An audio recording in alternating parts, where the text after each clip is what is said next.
नमस्कार, स्वागत है आपका इंडिया न्यूज 28 में। ये बात करते हैं महाराष्ट्र की कुछ खास खबरों की। भव्य महालक्ष्मी यज्ञ संपन्न महाराष्ट्र के नागपुर के सावनेर में 15 नवंबर को त्रिपुरी पूर्णिमा के अवसर पर तहसील के राजराजेश्वरी आश्रम शरभगांव परसोड़ी केलवद में भव्य महालक्ष्मी यज्ञ अनुष्ठान बड़े ही आस्था से संपन्न हुआ। राजराजेश्वरी आश्रम की गुरुमाता दीप्ति बसवाड़ तथा गुरुजी राजकुमार बसवाड़ द्वारा देवाधिदेव महादेव के असीम अनुकंपा तथा आर्यवत परिवार द्वारा गुरु भैरवानंद महाराज के आशीर्वाद से आश्रम के गुरुजी राजकुमार बसवाड़ के मार्गदर्शन में भव्य महालक्ष्मी यज्ञ आयोजित किया गया। इस पवित्र आयोजन में 14 नवंबर 2024 को श्री महालक्ष्मी कलश स्थापना दोपहर 2 बजे यंत्र अभिषेक तथा शाम 5 बजे से 8 बजे भजन संध्या तथा 15 नवंबर को सुबह 6 बजे से देर रात तक चले इस भव्य महालक्ष्मी यज्ञ अनुष्ठान में देश विदेशी तथा परिसर के सैकड़ों भाविकों ने उपस्थित रहकर पुण्य लाभ प्राप्त किया। इस भव्य आयोजन के सफलतार्थ राजराजेश्वरी आश्रम के गुरुवर्य राजकुमार बसवाड़ तथा आश्रम के सभी अनुयायियों ने परिश्रम लेकर इसे सफल बनाया। सावनेर से संवाददाता मुकेश छरबड़े की रिपोर्ट। हमारे आश्रम में गुरुजी ने श्रीयंत्र स्थापित किया गया था। जैसे कि आप देख सकते हैं, श्रीयंत्र को स्थापित किया गया था। ये मार्बल से बना हुआ है, मगर इसके अंदर उन्होंने आज तक अपने जीवन में जितनी भी चीज़ें सिद्ध की है, जितनी भी उनकी सिद्धियां हैं, वो सारी चीज़ों को उन्होंने श्रीयंत्र के अंदर रखा हुआ है।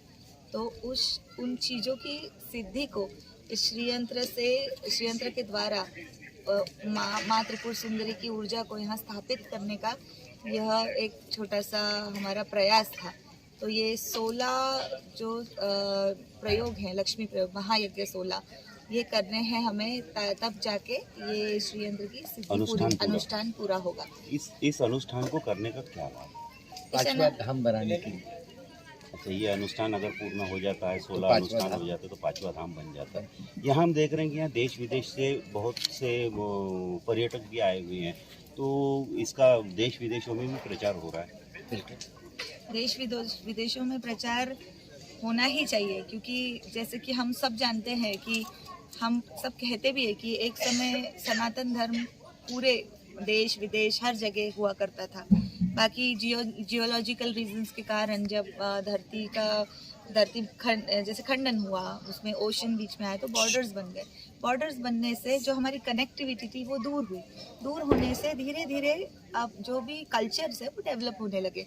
मगर पहले हर कल्चर में एक ही तरीके के एथिक्स होते थे, एक ही तरीके के प्रिंसिपल्स होते थे। वो प्रिंसिपल्स धीरे धीरे चेंज होते गए।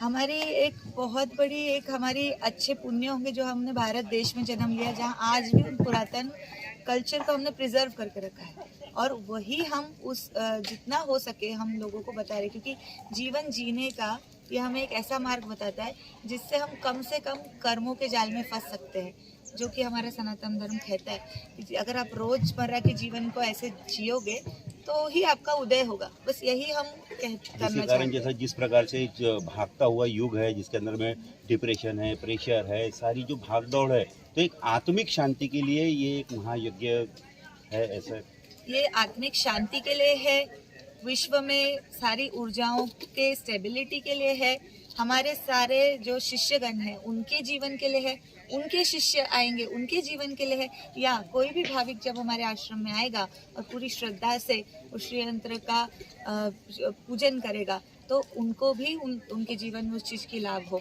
उनकी इच्छा के अनुसार उनका लाभ हो, जिसे जीवन में धन धान्य हेल्थ, जैसे हम जानते हैं कि अष्टलक्ष्मी होती है। लक्ष्मी मतलब सिर्फ पैसा नहीं होता है, अष्टलक्ष्मी होती है। धन की भी देवी है, संतान की भी देवी है, खुशी की भी देवी है, हर चीज की देवी है। तो प्रोस्पेरिटी जो बोलते हैं, प्रोस्पेरिटी मतलब हम लोग सिर्फ पैसा सोना सोचते हैं, ऐसा नहीं। प्रोस्पेरिटी, नेचर की भी प्रोस्पेरिटी की देवी वही है। प्रोस्पेरिटी जहाँ पे भी बहुत सारी चीजें मिलती है वो सब महालक्ष्मी से मिलती है। तो ये मिले, बस यही हमारे। और हवन वगैरह करने से पर्यावरण भी शुद्ध होता है, क्योंकि इसके अंदर बहुत सारी जड़ी बूटी कुटिया हम यूज करते हैं, सबको लगता है कि क्या कर रहे हैं ये, कि सामान को फेंके जा रहे हैं अग्नि में। ऐसा नहीं होता है।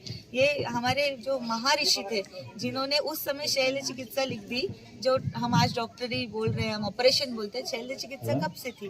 तो सोच लीजिए ना, जब वो हवन करते थे तो उसके पीछे तो बहुत बड़ा उद्देश्य है। हम भी ऐसे कामना करेंगे कि आपने जो 16 यज्ञों का जो अनुष्ठान लिया है बहुत जल्द पूरा हो और यहाँ पे भी एक 5वां धाम हमारे सावनेर तहसील में बैठे।